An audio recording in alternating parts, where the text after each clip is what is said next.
నమస్తే అండి. Welcome back to our channel. నేను మీ లక్ష్మీ ప్రసన్న. ఈరోజు వీడియోలో కర్బూజా జ్యూస్ ఏ విధంగా చేయాలో తెలుసుకుందాం.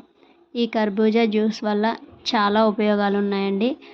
ఈ ఎండాకాలం ఒంట్లో ఉన్న వేడిని చాలా వరకు తగ్గిస్తుంది. అదేవిధంగా పిల్లలకు తక్షణ శక్తిని ఇస్తుంది. ఈ కర్బూజా జ్యూస్ కోసం ఒక మీడియం సైజ్ కర్బూజాను తీసుకొని ఈ మధ్యలో ఉన్న గింజల్ని ఒక గుండ్రటి గంట సహాయంతో వాటిని మొత్తాన్ని తీసివేయాలండి. ఈ పైన ఉన్న పీల్ని కూడా తీయాలి. కాబట్టి చాకు ఉపయోగించకుండా ఇలా గంటెతో పాటు తీసుకుంటే మనకి ఇందులో ఉన్న వాటర్ కంటెంట్ అనేది పోకుండా జ్యూస్ అనేది చాలా టేస్టీగా వస్తుంది. కాబట్టి ఇలా ఒక గంట తీసుకొని గుండ్రటి గంటతో మాత్రమే లోపల ఉన్న గుజ్జును మొత్తం ఇలా తీసుకోవాలి.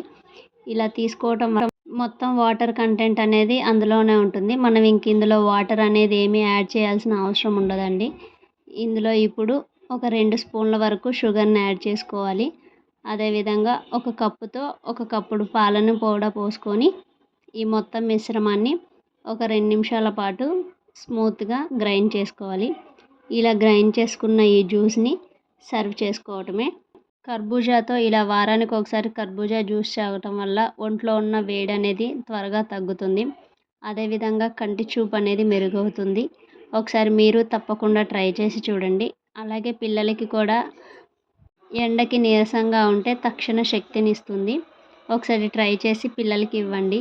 చాలా హెల్దీ జ్యూస్ అండి. తప్పకుండా ట్రై చేయండి. ఈ వీడియో నచ్చితే లైక్ చేయండి. అదేవిధంగా ఇలాంటి మరిన్ని వీడియోల కోసం ప్లీజ్ సబ్స్క్రైబ్ చేసుకోండి. Thank you.